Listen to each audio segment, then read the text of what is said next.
towi zilngan, towi sisbongo. Idele se dele le te toutan bisno. Dopege le pandele ne ikon wonge asubut.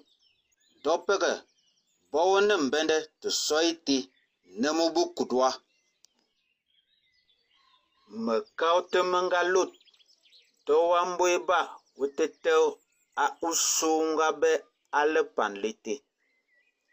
Ndasibu asodingo ye amune ibesin.